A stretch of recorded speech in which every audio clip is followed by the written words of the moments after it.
All right, this video is about side hustles. What are good ideas for side hustles? I'm an entrepreneur. When you're starting businesses, it's really important to continue to have cash coming in. And if you're looking to start a business, quit your job and make it happen for yourself without the 9 to 5. You need a side hustle. You need money coming in. Period. Here are some really great ideas, well, from my opinion anyway, of side hustles that you can rely on the income of.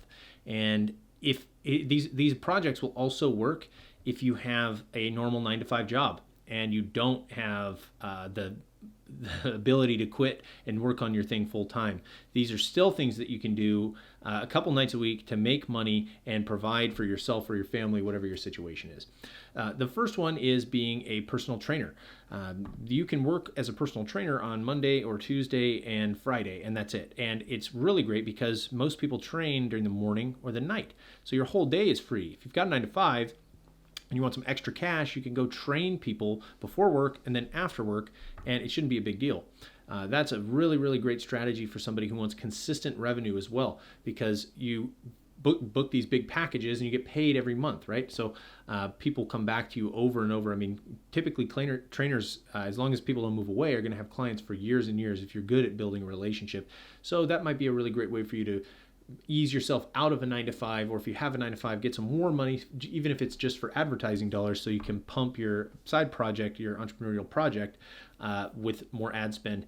And you can do it Tuesday and Thursday and still work on your project Monday, Wednesday, and Friday, which is really great because that freedom is what we're looking for at the end of the day. Also, as a trainer, you are going to run into a lot of people with a lot of experience, and you'll get a great chance to educate yourself in business or life or whatever it might be. A lot of the people that have money to buy trainers are a little more established, especially if you're working with more affluent area of people. You can get a lot of connections from that, so it's a good thing in more than one way. And sharing your ideas with them, they'll probably give you some good feedback, whether it's enjoyed feedback or negative. At least it's feedback you could probably use to your benefit. The next side hustle is owning vending machines. You can buy a brand new vending machine, for chips and chocolates and candies or whatever it is, for like $3,000. And if you go and talk to businesses and ask them if they'd like it to be in their location, they'll probably say yes. You can either pay them a fee, a flat fee, you pay a percentage of sales, or they might not even require anything. And they'll just let you put it in there because they want the snacks for their employees or the people that are visiting their retail establishment, whatever it might be.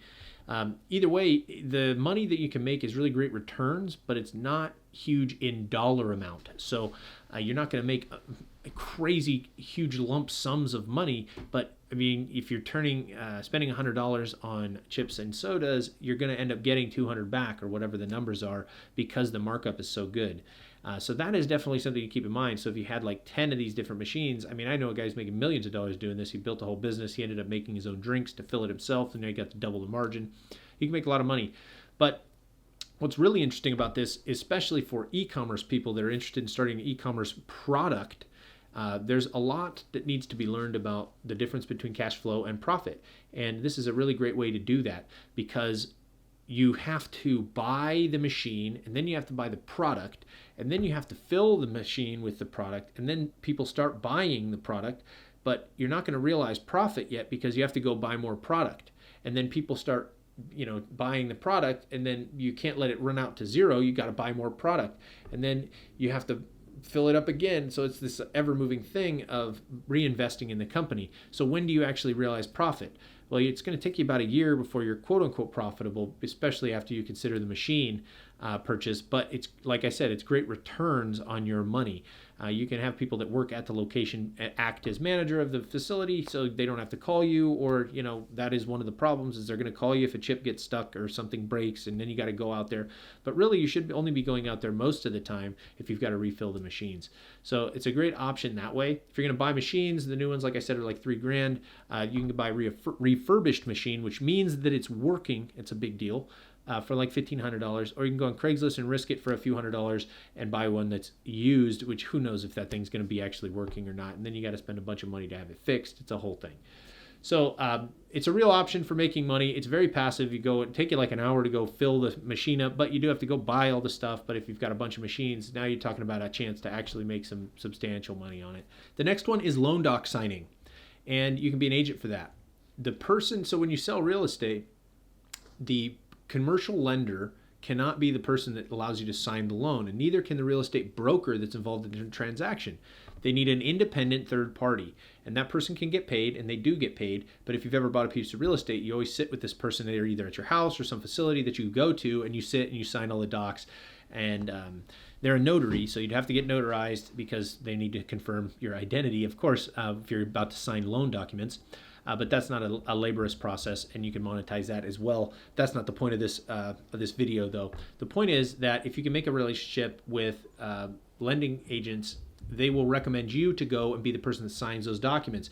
If you ever bought a piece of real estate, it only takes about an hour. You sit down with somebody, they sign all the docs, they ask you a question, what's this page about? And you say, it's about this or that. They're never, ever going to read it. It's never going to take 5 hours because it's a Bible of documents.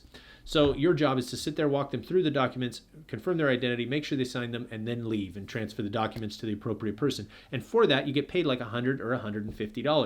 And it's a very big deal because it only takes like an hour, hour and a half, and it's really good money to make so fast. That is such a better opportunity than buying, like driving for Uber or charging scooters or anything, like even flipping, being an Amazon reseller or drop shipper.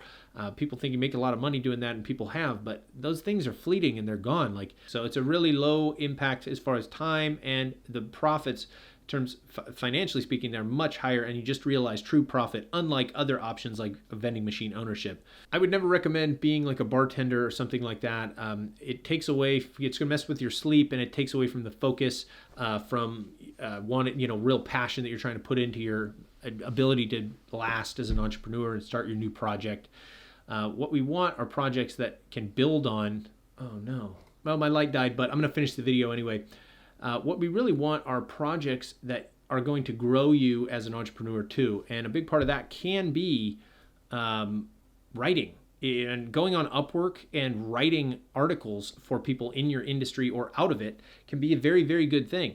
It's going to educate you on your industry. It's going to show you, introduce you to different business models you've never thought about, and it's going to make you cold, hard cash very fast.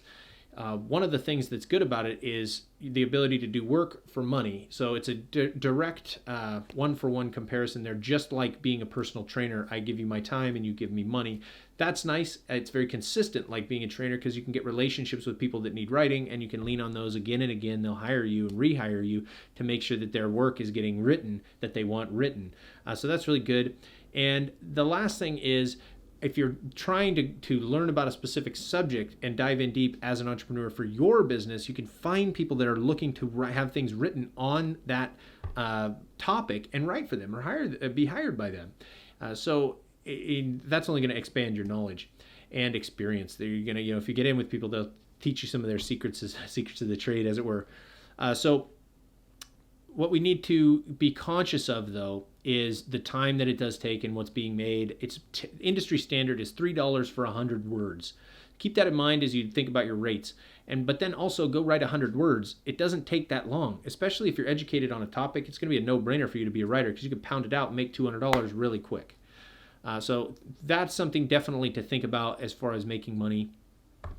The last one is being a social media manager.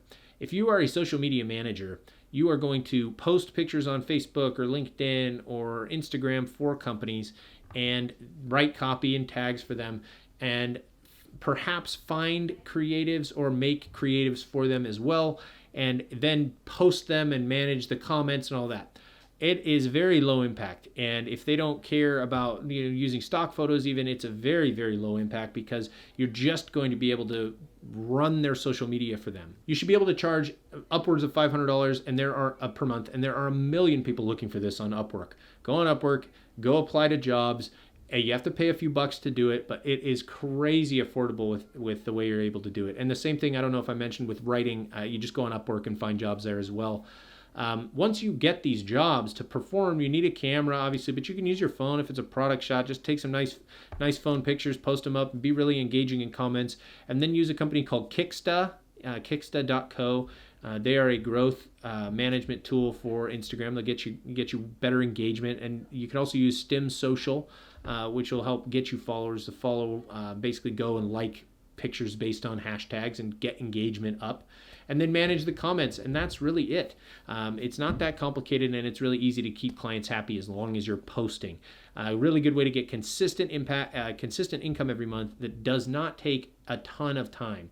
So that's it for this video. Thanks for watching. Those are my side hustle ideas for entrepreneurs, or at least people that want to be entrepreneurs, or people maybe that just even want more money coming in. They're long-term options for you. That's it for this one, and my name is Bobby Dietz, and we'll see you in the next video.